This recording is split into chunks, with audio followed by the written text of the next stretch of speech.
Ciao friends! Okay, so today I am on my way to the Rome Bloggers Meetup, which if you guys aren't familiar yet, if you're new to the channel, I was asked to do a little speaking presentation at the Rome Bloggers Meetup here at the Beehive, and I'm really excited about it. And to be honest with you guys, I don't feel nervous because I feel like what I'm speaking on is a topic that I'm truly passionate about. So I'm really excited to take you guys along with me, so let's head to Termini so I can, shoot an espresso shot because I haven't had one of those today, and then head to the Beehive. Let's go!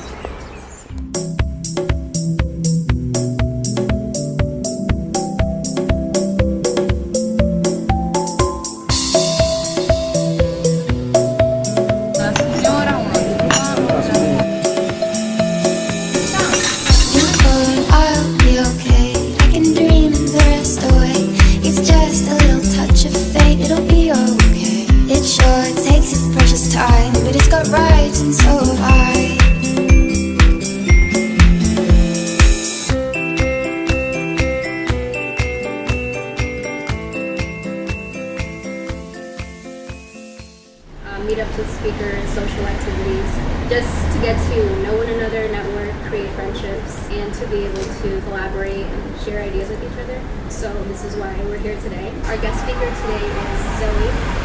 So she is a good friend of mine. She's from Canada originally, and she's been in Rome for only 3 months now. She's a YouTuber, and she also does freelance work on the side. But I think she would be a great example for all of us because she has a very steady growing YouTube channel that she has thousands of views on. So I think that we could all learn a lot from her today. Without further ado, Zoey, Arielle. I'm going to give an introduction on myself. I'll kind of let you know a little bit more about me and my career path and how I kind of ended up in Rome as well. And then I thought it would be good if we have a Q&A because some of you are probably interested in the freelance side of things or maybe YouTube or digital marketing. So yeah.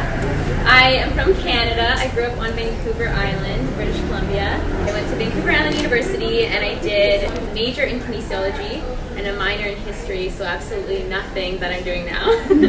And then I went to Toronto to do my postgraduate, which I did in sport and event marketing. From there I got very interested in marketing and the digital side of things, and I started a blog. I was pretty consistent at first and it was going pretty well, but then as the studies creeped in, the blog kind of got tossed on the back burner, unfortunately. And then I started in the corporate world working in digital marketing, and I was at events company, and then I went to e-commerce website company, and then I went to an agency where I had multiple clients and was working on multiple accounts.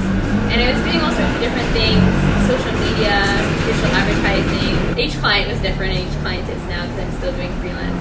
From there, I always had this dream to move to Rome, and I always had a dream to have a blog still, even though I found that I was quite busy. So one of my friends suggested to me to get on YouTube because instead of sitting at a computer, and I'm the type of person that I could write something and then I'll go reread it, this is so awesome, and then all of a sudden I'll hate it, and then I won't publish it. But with YouTube, I just kind of sit there, speak your mind to the camera, edit it, and then just toss it up. And it was a lot easier for me to kind of get into than blogging previously was, so I'm glad I found that outlet.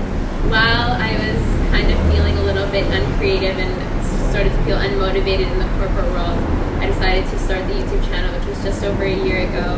I didn't really have any second thoughts about it. I was nervous at first. I feel like I just didn't let that nervousness get to me because I realized that I was unfulfilled in my current job and I really desired something creative. So this was the one thing I just felt like I had to do. So put myself out there on YouTube, and it's been really fun. It's growing every day, which is really cool to see, and it's really awesome to be able to connect with people and collaborate with people like Shreya and Jared. I'm freelancing now, but while I was in my agency job, I kind of started to voice to people that I always wanted to freelance, so work and live remotely and work for people in Canada, my contacts that I did have.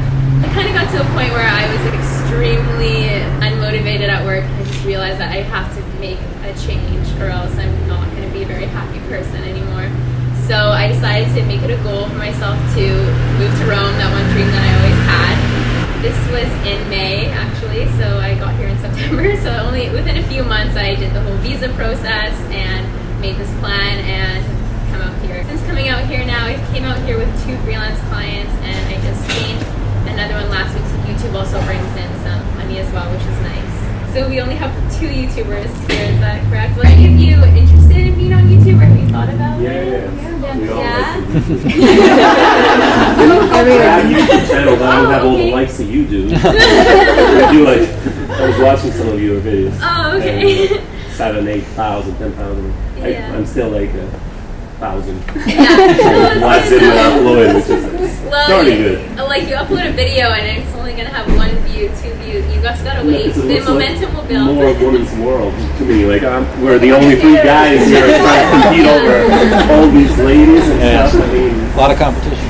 yeah. And you gotta have the look. I mean, I'd say my biggest tips, I did the blog to video transition. I just felt like I was able to express myself more creatively. I really like to edit on the computer, marketing, digital marketing, it all kind of fits together with YouTube. But if any of you have that problem that I had where you kind of get fed up with your writing and don't publish it, then YouTube's the way to go, because you just film it, you get it done, you toss it up there, and you can just leave it behind and hope for the best. Like you said, it does grow, so that's the thing too. I'll let you know a little bit on the analytical side of things. I'd say it's hard to get to the 1,000 subscriber. I went from 1,000 to 2,000 in 1 week, and it took me almost a year to get 1,000.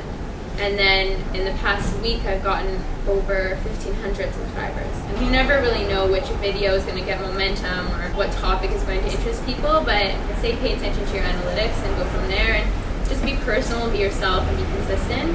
Produce the content that you feel like your audience wants to hear, but it's also authentic to you. Honestly, my biggest advice is do it. Like, I pushed Ingrid to start her channel. You just have to not think about it and just go for it. Do you guys have any questions?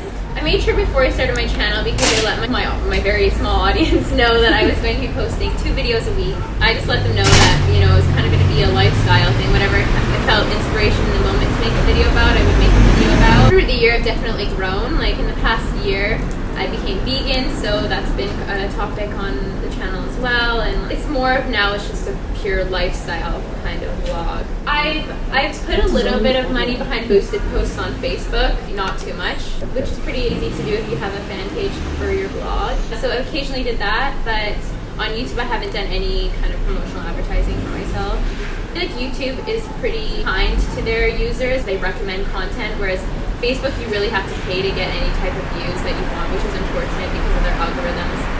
Well, I do have a WordPress where I publish all my videos to my WordPress. Previously, there was some written content on there. I definitely feel like if I did have more time, I would love to do some written content as well and post more photos and write about certain restaurants or places that I visit. I do miss that part, but until I'm at the point where I can maybe let go of a couple freelance clients and move more into my passion, then I would love to do that. Ask what software you use to edit the videos? Yeah, so I just use iMovie, which is very user-friendly.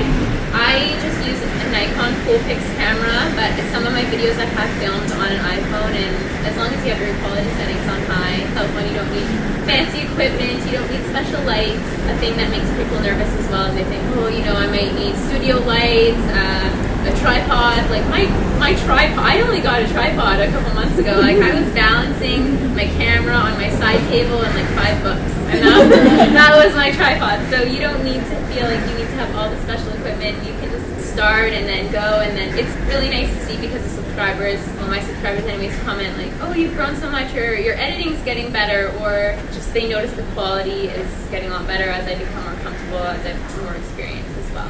When you gain another freelance client, do you contact them and kind of pitch your abilities and what you can do for them, or how have you been able to navigate that? All of my freelance clients, fortunately, have all been through word of mouth. Okay. So I had 2 before I left my corporate job that I was spending all my time on the weekends because I really just wanted to prove myself to them, and because I was at the bitter end of my corporate corporate life, it just wasn't for me anymore. And so I really put in a lot of time and effort into that, and I just kind of decided to take a little bit of a leap and just let them know that I'm leaving the corporate world. And then they told their friends, and their friends were like, oh, Zoey's doing that. Zoey's decided to work on the side, and I know that she's worked for this company and this company. LinkedIn is an amazing resource. If you guys are not on LinkedIn, I highly recommend it. Yeah, I think Instagram, I love Instagram because I love photography and I love everything visual, and I find that Instagram's been really good to help find people, and the Explore feature is really great for that too. I'm not too active on Twitter, I'd say. I'm definitely more of an Instagram and YouTube person. The connection, I think, between the show people that I do have a digital marketing presence, like I live that, it proves that I'm pretty good at what I do. The company that I worked for previously, I ran their YouTube channel, and that's how I kind of learned a little bit more behind the scenes. But I think if you can prove, if you're consistent with your content on any platform, whether it be Instagram or your blog or YouTube, if you can prove your consistency, you're just making a name for yourself in that sphere. I think that's how the word of mouth marketing for my own kind of freelance business has been so successful, because clients will recommend me and then maybe link my Instagram or my YouTube, and then they can put a face to the name. I did have a few themes kind of like stringing throughout my channel, but I found that the way that I kind of produce the best quality content is whatever I'm inspired by in that moment. If I'm really into food for a week, there might be, you know, a food video, a what I eat in a day video, and then the next week, or you might not see food video for a month. But I do have a list of videos that people have requested and asked me to film, but I won't film it unless I feel inspired, like I'm going to give my best foot forward for that. I know it's best to have theme, but for me it's like a lifestyle, like being able to look back at my journey too, and watch as I changed as a person, and same with Instagram as well. I feel like when people express to me that they might be nervous about putting themselves out there on YouTube or Instagram, I just kind of remind them that it's your own journey, and you're documenting your own growth as a person over those platforms as well, or where you've been. Like I had a friend of mine, and she was traveling here, and she's like, I just get nervous when I post on Instagram. I don't want to post too much. And I was like, I post every single day, because I got to the point where I don't care if anyone likes my photo. It's like I can remember, like, oh, that's a season. You can watch the seasons change. You can watch where you went, or like if you really enjoyed a meal that you had. It's your own visual journey.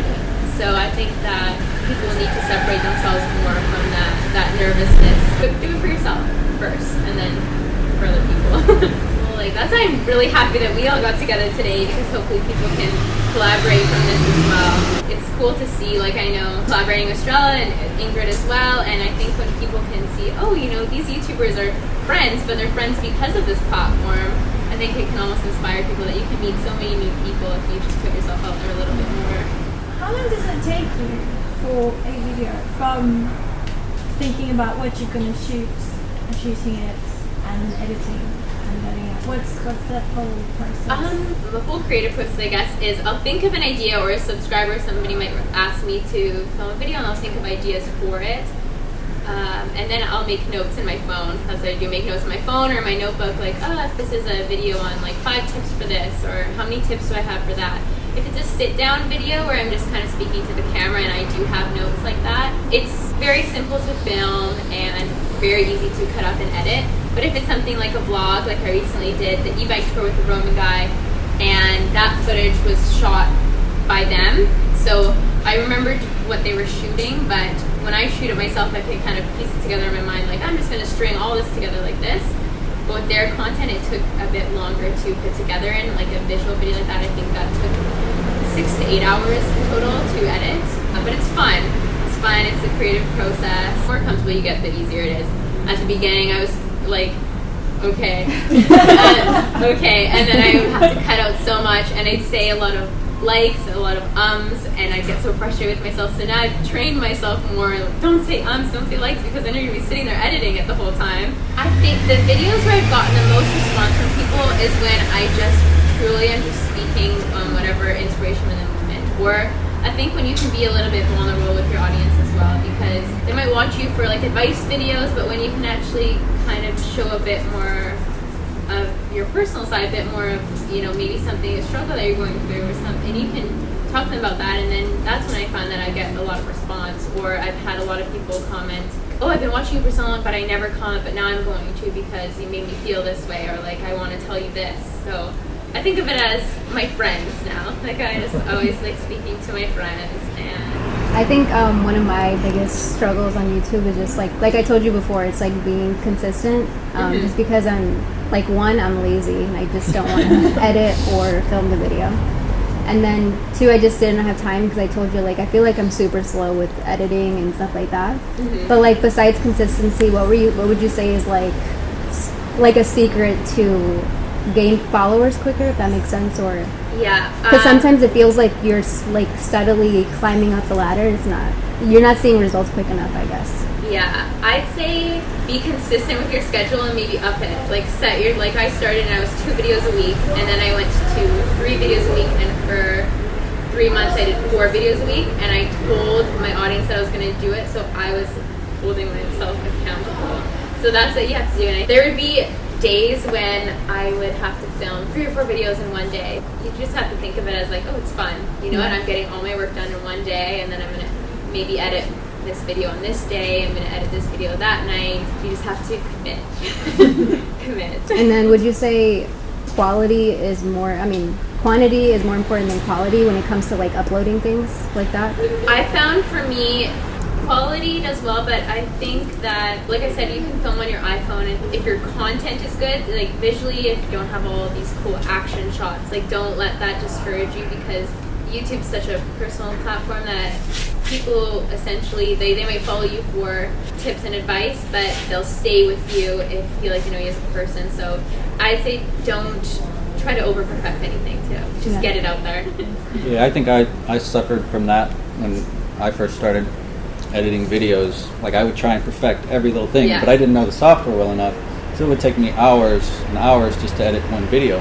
It kind of burnt me out, but I think it is more about just getting the content out there, and then once you start getting familiar with the software, how to edit, it'll all come together eventually. Yeah, all comes with time. It's just practice, it's all at consistency. But don't let that discourage you, like honestly. No, just put your videos out there. Like I said, put them out there, let them roll, and they'll gain momentum. I'll be your lifeline tonight, and I won't let go. I'll be your lifeline tonight, and I won't let go. I won't let go.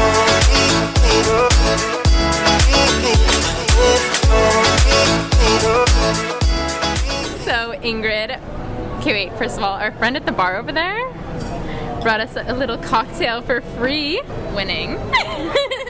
But okay, Ingrid, what did you think of the meetup today? It was so nice. Yeah? Yeah, I liked it. Okay, good. There was like 15 to 20 people, Strella said, signed up, so it was a good turnout. Lots of new blogger and vlogger friends for us. Lots of people that actually have a blog or have a YouTube channel here in Rome. Yeah. I didn't expect that. Me neither. And a lot of them are expats. Like they're not from Rome. They're not Roman. They're from all over, which is good. Yeah. So we're gonna enjoy our little cocktail.